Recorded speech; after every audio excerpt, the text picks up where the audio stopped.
Hi, welcome back. I hope you're enjoying this incredible day. I know I have been. I'm incredibly inspired to even be a part of this incredible lineup of speakers. My name is Mala Valroy, and I am the head of Ericsson ONE, covering Europe, Middle East, and Africa. Very humbly speaking, my journey to you here today to tell you this story has been far from a straight and narrow path. I am a trained molecular biologist, so by recruitment experts' comments, I should actually be working in pharma or maybe in a lab, certainly not at Ericsson. Speaking of Ericsson, which is a world leader in information and communication technology, if you'd asked investment experts 5 years ago, the company should have either gone bankrupt or sunk or basically not been around. So neither I nor Ericsson are supposed to be here telling you a story about how we disrupted ourselves.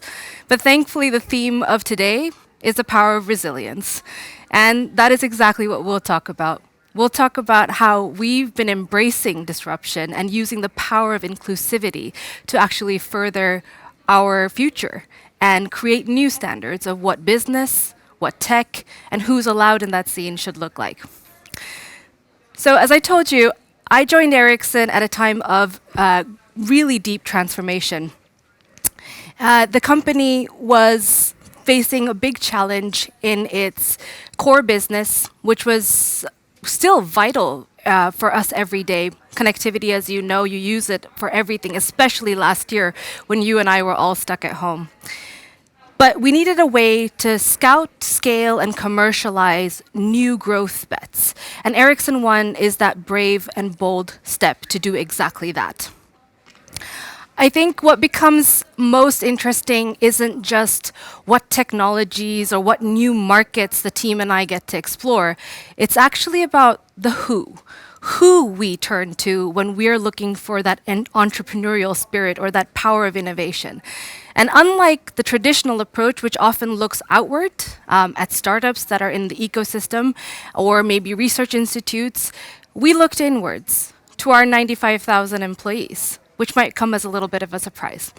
But a little bit more on entrepreneurship in a little bit. I just wanted to show you that we're spread over 3 different hubs. So I'm responsible for Europe, Middle East, Africa, and Russia, and we're based out of Stockholm. But we have sister hubs in Beijing, as well as Silicon Valley. And between the 3 hubs, we actually cover the entire globe. What we're trying to do is to be able to meet our entrepreneurs on their own time zone, and to be able to find ideas that we can scale globally, but also have a wide range of different markets that they can address. Usually, I think these presentations go a little bit into showing off the technology in our portfolio, once again. And I'd love to tell you about the things that we're doing with drones and augmented reality, what we're doing in gaming and autonomous vehicles. But I think the spirit of who we are at Ericsson ONE, it's probably best captured by this little video. So bear with me here, okay? This is, I think, the best example of product design in action. You'll get it in a second. I want you to focus on the kids who are playing in this playground, right? And I want you to count how many of them are using the slide. I'll give it away. The answer is none. Now imagine that you designed the slide. Clearly, someone put a lot of love and effort into that product, right? They probably even tested it with a few kids in some sort of closed environment, made sure that the curves were right and that it would fit and was high enough to be fun. But unless you test something in the real world with your real customers, aka in this case the kids, you don't know if you should be building the hill or the slide. And that's really a philosophy that we've taken very dear to heart. You have to be customer obsessed and customer focused in your design. And you have to be iterative, not at the very end. You don't just design the product and then launch it at the very end. You need to have them in from day one. And that's basically what our philosophy is at Ericsson ONE. And it's a unique take, especially, I think, for the deep tech products that are in our portfolio. When you talk about blockchain or AI, that's not the conventional approach. But we're really proud to have that in-house today and using more of a startup mentality. So I've worked in big companies like Atlas Copco and Ericsson. I've also started up my own startup and failed it, I'll be perfectly honest. So for me, a role like this was a fantastic, exciting opportunity, but also really a natural step for me to step into. And one of the things that I started to notice almost right away when I stepped into my role was that, well, I had worked really, really hard to make sure that I had a really diverse team where any potential entrepreneur could see themselves represented, be it by gender, perspective, age, background. I wanted my team to be a mirror and maybe even an invitation to the rest of the community to come forward and see themselves represented in our founder portfolio. And that was check. It took a while to do that. Now, we certainly had a company that had our back when it came to diversity and inclusion. Ericsson has an incredibly robust D&I community, as we call it. There are policies, there are huge activations, there's training in abundance to teach about unconscious bias and whatnot. Yet, despite having all of that at my disposal, when we looked at our portfolio, the only diversity we really were seeing, once again, was technology. So how do we make sure that as we go about creating a new Ericsson through the portfolio, that as we go about launching these incredibly paradigm-shifting technologies like AI and blockchain and whatever you want, that we're just not repeating history, that we're not asking billions of people worldwide once more to inherit a world that was designed by the architects of the past. New tech, same old story. How do we make sure that doesn't happen again? How do I, in my role within a big company, make sure that doesn't happen again? Well, actually, it was a little bit of soul searching, to be frank. We realized, well, our mandate and our mission, super exciting, create the next game changer for the company, find it. But what if our job wasn't to find the next game changer, but start by changing the game of how tech is played? Let me pause here for a second and zoom out a little bit, because I think in order for you to understand what we needed to do or what we saw ourselves doing, we have to look at the startup culture. It's important because it percolates into the walls of tech companies, whether they're big like Ericsson or tiny little startups, right? These are the templates that are formed that define whether you are allowed to have a seat at the table, whether you are welcome to see yourself represented, whether you have permission to be an architect of the future or not.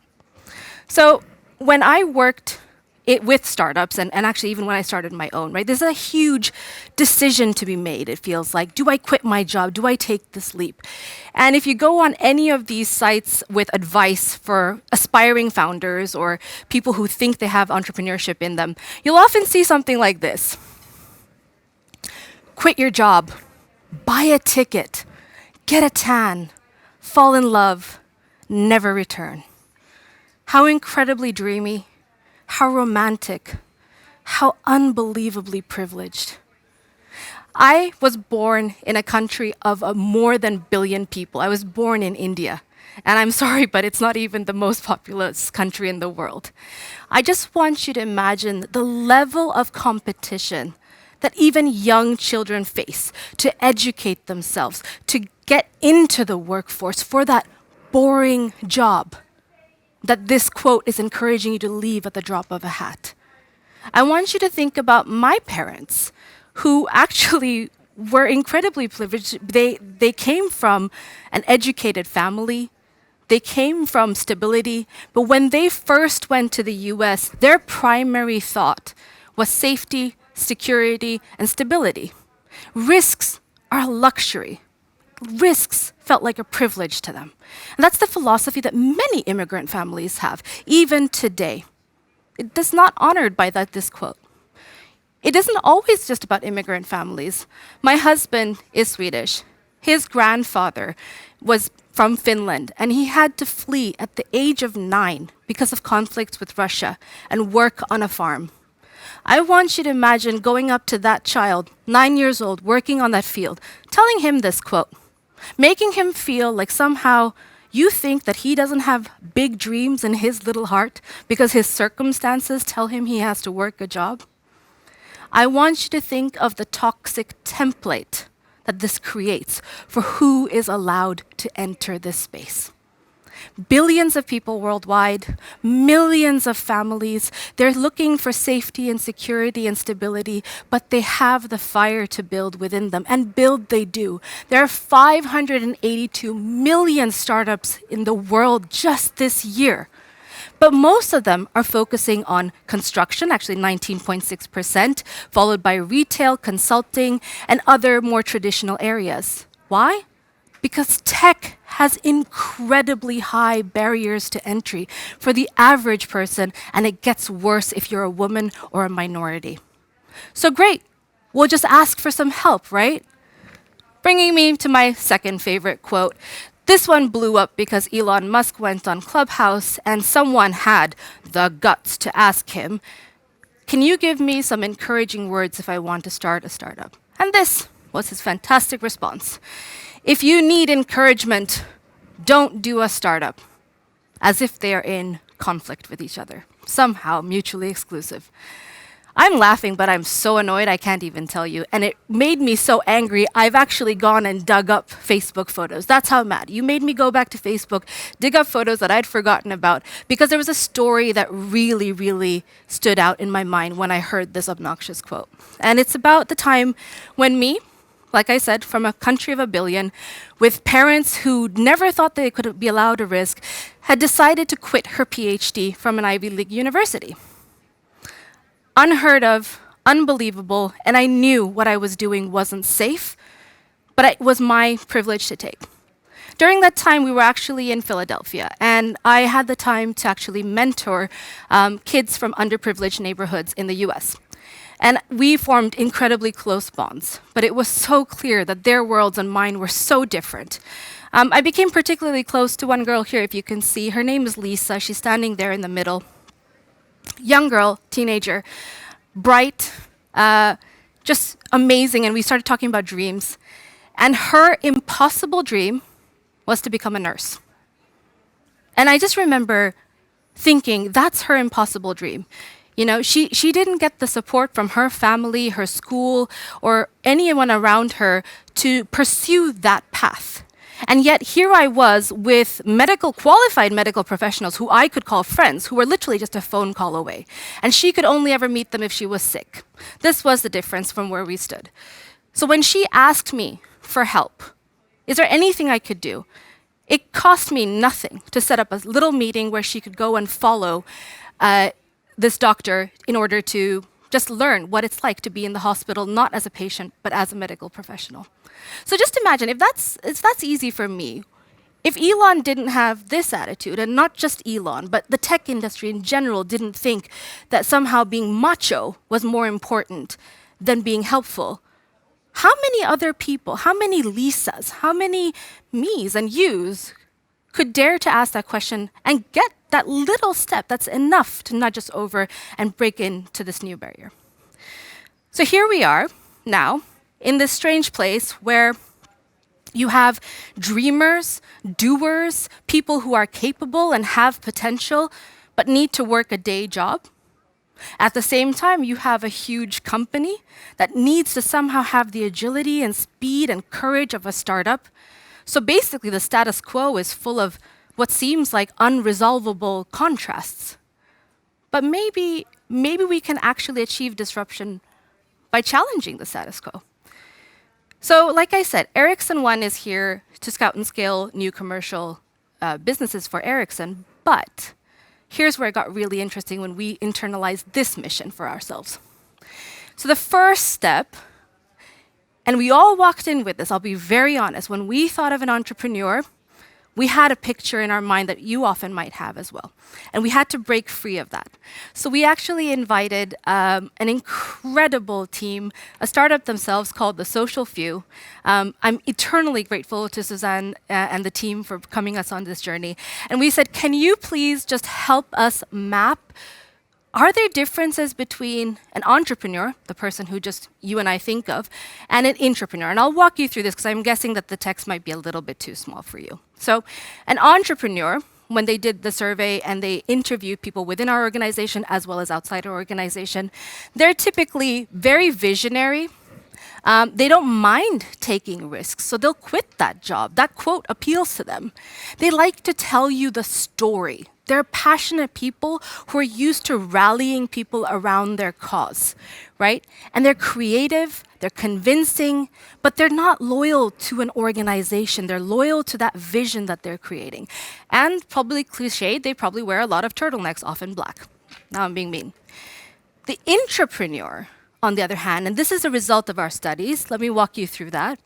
Instead of being a visionary, they're a doer.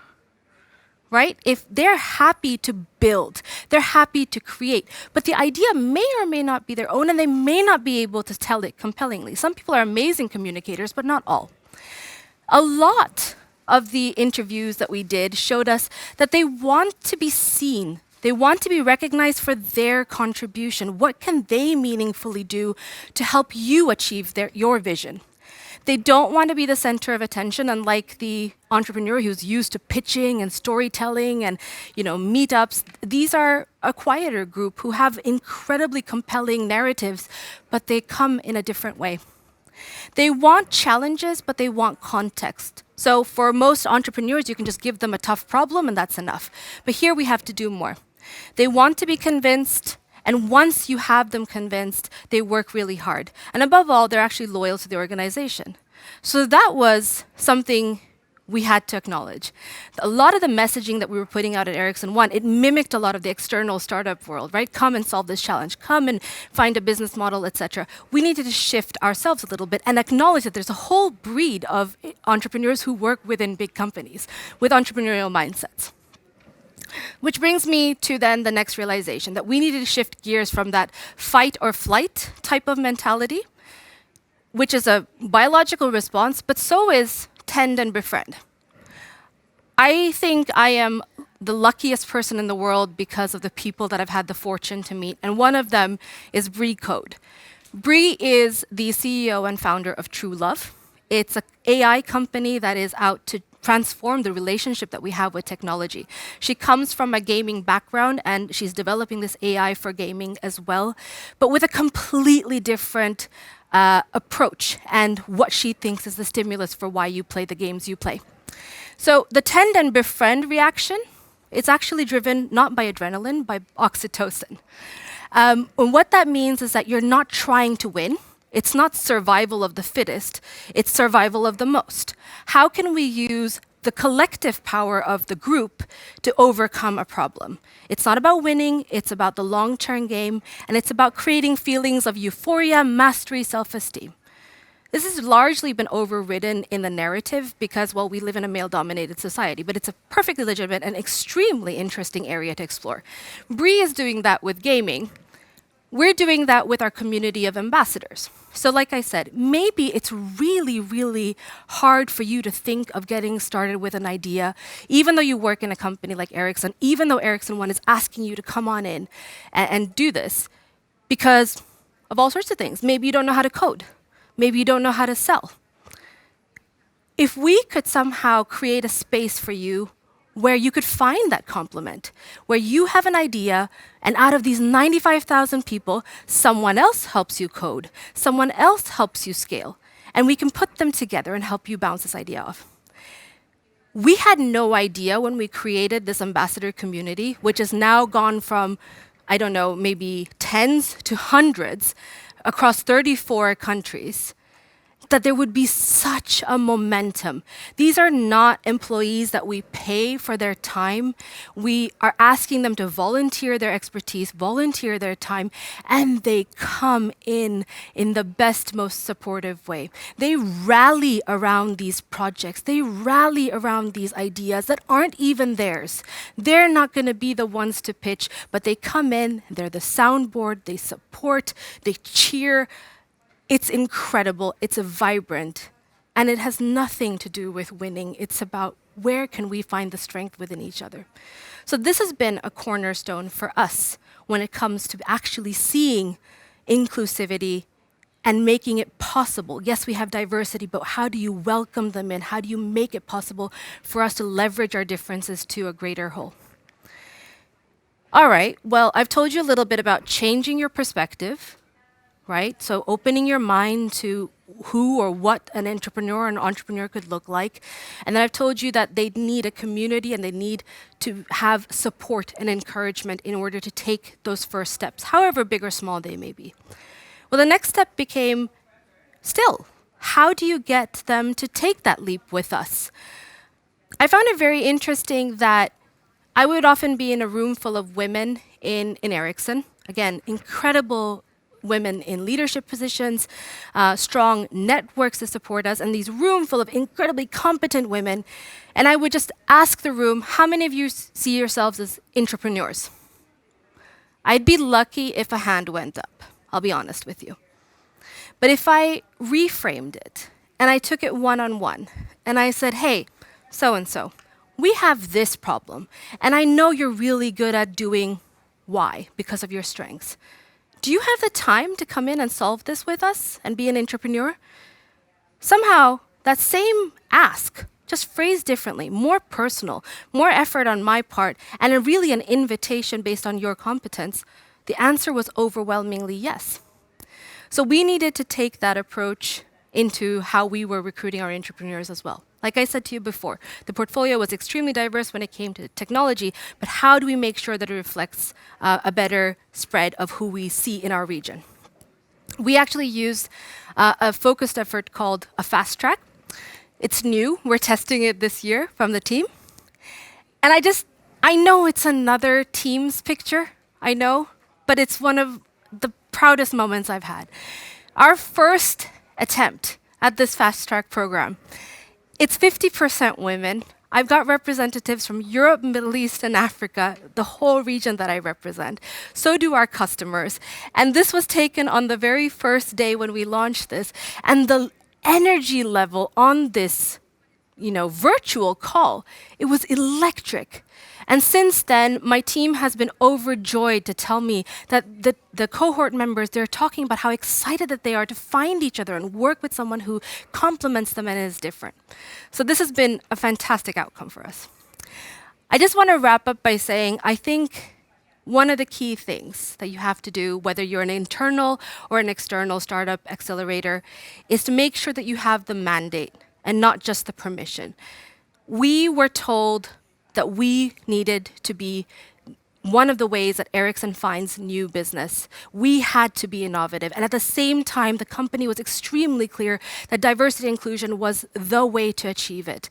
So we had top-down support, not just our hearts telling us that this was the right thing to do. I had the budget, I have the mandate, I have the authority, and I have the permission to do this. And I think it's only when you are taking it that seriously that you can start to see results.